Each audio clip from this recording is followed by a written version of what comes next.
السلام علیکم بچوں، کیسے ہیں بچوں؟ ہم لوگ اپنے 2 سبق کمپلیٹ کر چکے ہیں۔ آج ہمارے پاس تیسرا سبق شروع ہونے جا رہا ہے اور تیسرے سبق کا پہلا لیکچر ہوگا ہمارا صفحہ نمبر 6 اور 7 پر۔ سبق کا نام ہے سچا خواب۔ سچا خواب جو سبق ہے دراصل یہ ہمارے پاس اس وقت کا ہے جس وقت حضور پاک صلی اللہ علیہ وسلم کی قبر مبارک یا روضہ انور کے گرد سیسا نہیں بھرا گیا تھا، چاروں طرف سے ویسے ہی کچی قبر تھی۔ پھر یہاں پر اس واقعے کو بیان کیا گیا ہے جس کے بعد حضور پاک صلی اللہ علیہ وسلم کے روضے کے گرد پگھلا ہوا سیسا ڈال کر اسے مضبوطی سے چاروں طرف سے پیک کر دیا ہے، ٹھیک ہے۔ تو اس میں کیا کیا واقعات پیش آئے تھے، کس نے وہاں پر سیسا بھروایا ہے اور کون لوگ تھے جن کی وجہ سے یہ کام کرنا پڑا، وہ سب ہم اس سبق میں ایک واقعے کی صورت میں پڑھیں گے، ٹھیک ہے۔ تو ہمارا سبق شروع ہو رہا ہے سچا خواب۔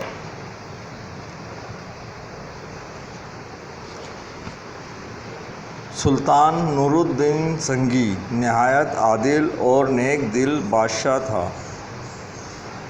اپنی رعایا کا بڑا خیال رکھتا تھا، رات کا زیادہ وقت اللہ کی عبادت میں بسر کرتا تھا۔ بسر کرنا، گزارنا۔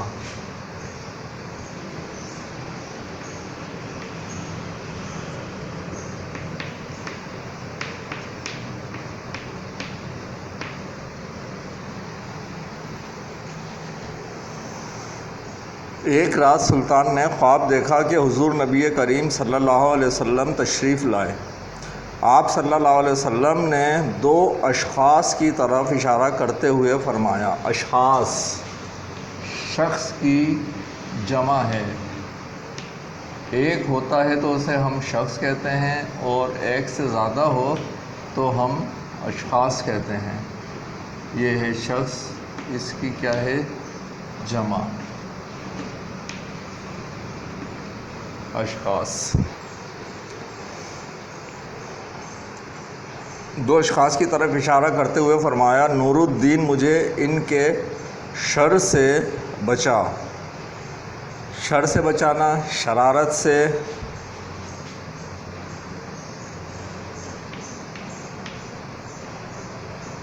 شر سے بچانا، شرارت سے یا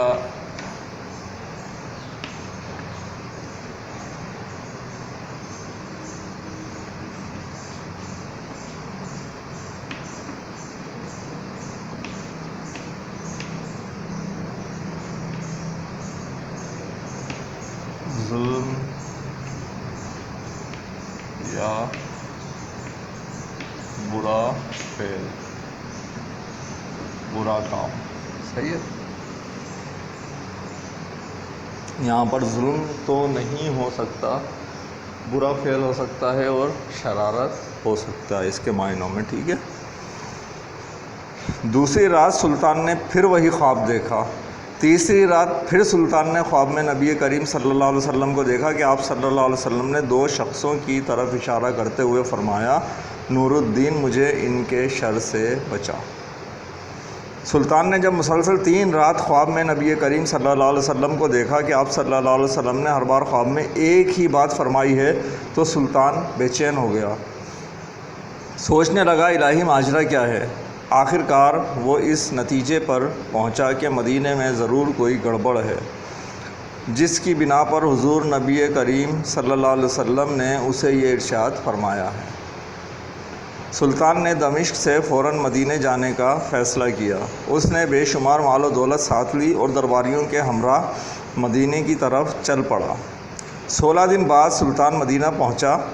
مدینہ پہنچ کر سلطان نے منادی کرا دی کہ سلطان اہل مدینہ میں درہم و دینار تقسیم کرے گا۔ منادی کرانا، اعلان۔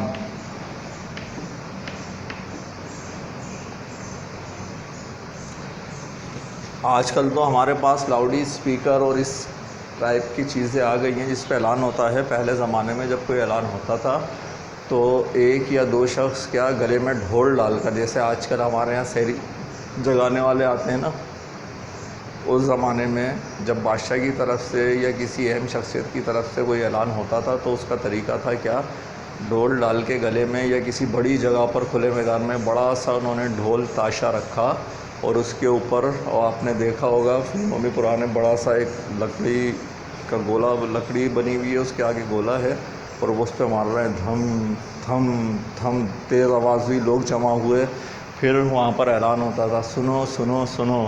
تو اس ٹائپ سے اسے کیا کہتے تھے، منادی کرانا. سلطان نے بھی کیا کرا، مدینہ شہر میں منادی کرا دی. کیا کرائی کہ سلطان اہل مدینہ میں درہم و دینار تقسیم کریں گے. درہم و دینار دراصل روپیہ، ہمارے یہاں کا جیسے کرنسی، پیسے سمجھ لیں وہاں کے. یہ خبر سنتے ہی چھوٹے بڑے سب دربار کی طرف دوڑ پڑے. ہر شخص باری باری حاضر ہوتا، اپنا انعام وصول کر کے چلا جاتا. اس طرح سارے شہر کے لوگ سلطان کی نظر سے گزر گئے. سلطان نے ہر ایک کو غور سے دیکھا، لیکن وہ اشخاص نظر نہ آئے جو آپ کو خواب میں دکھائے گئے تھے. یہ آپ کا آج کا سبق یہاں تک کا ہے.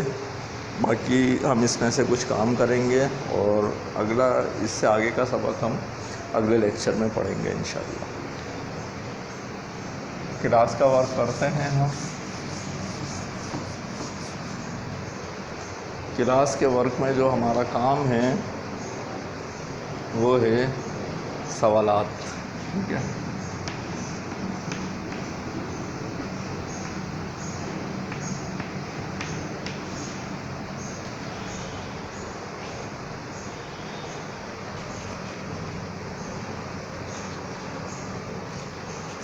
پہلا سوال،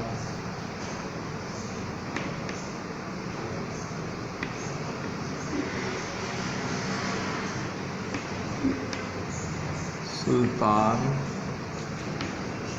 نے کیا خواب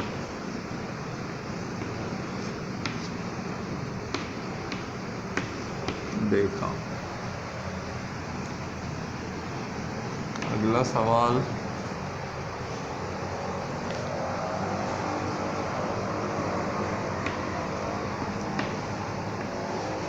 خواب دیکھنے کے بعد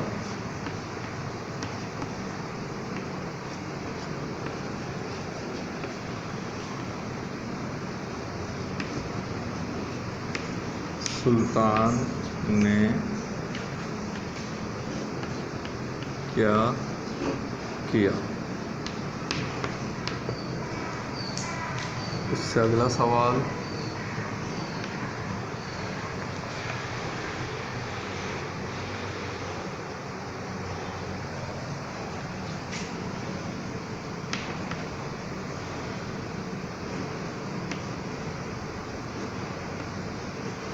سلطان نے ان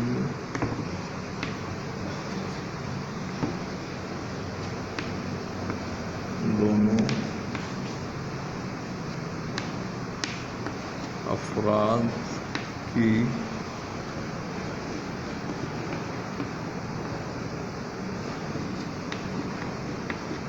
تلاش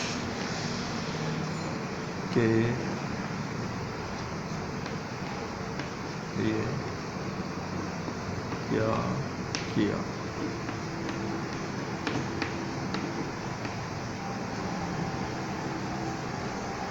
ٹھیک ہے بچوں، یہ 3 سوال. ایک سوال کیجئے، ویڈیو روکیں اور اس کا جواب لکھیں. پھر اگلا سوال کیجئے، ویڈیو روکیں اور اس کا جواب لکھیں. یہ ہمارا کلاس کا کام ہو گیا. اب لیجئے تھوڑا سا ہوم ورک. ہوم ورک میں ہمارے پاس کیا ہے، آپ لوگ سوچ رہے ہوں گے پڑھایا تو سر نے 1 پیج ہے، یہ 2 پیج کیوں دیے ہیں؟ 2 پیج اس لیے دیے ہیں کہ وہ جو دوسرا پیج ہے اس میں سے کچھ ہوم ورک ہے. آپ کا ہوم ورک میں کیا ہے، آپ کو آگے کا سبق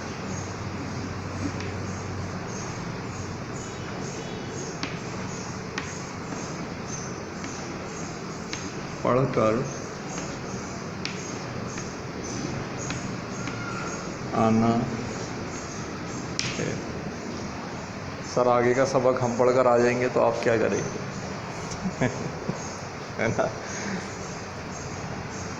آگے کا سبق آپ کو اس لیے پڑھ کر آنا ہے کہ آپ نے جو الفاظ پڑھے اس کو دیکھیے گا اچھی طرح، کہیں آپ پڑھنے میں اٹک تو نہیں رہے ہیں، کیونکہ اب ہم 5ویں کلاس میں آ گئے ہیں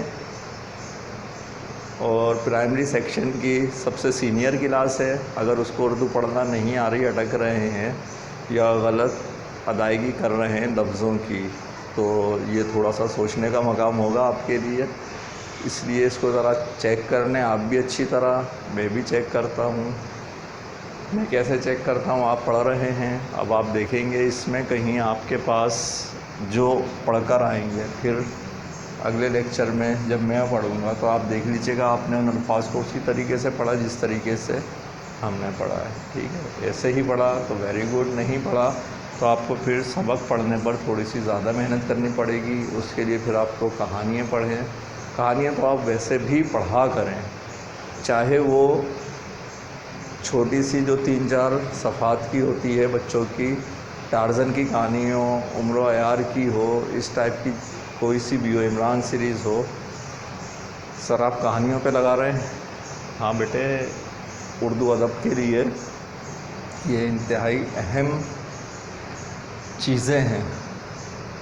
یہ جو چھوٹی چھوٹی کہانیاں بھی لکھی ہوئی ہوتی ہیں، یہ بے مقصد نہیں ہوتی، آپ کے ادب میں اضافہ کرتی ہیں، ٹھیک ہے؟ تو انشاءاللہ آپ یہ سبق پڑھ کر آئیں گے تو آپ کو فائدہ ہوگا اس کا، ٹھیک؟ اگلے لیکچر کے ساتھ ملتے ہیں، آپ اپنا سبق پڑھ کر اللہ حافظ۔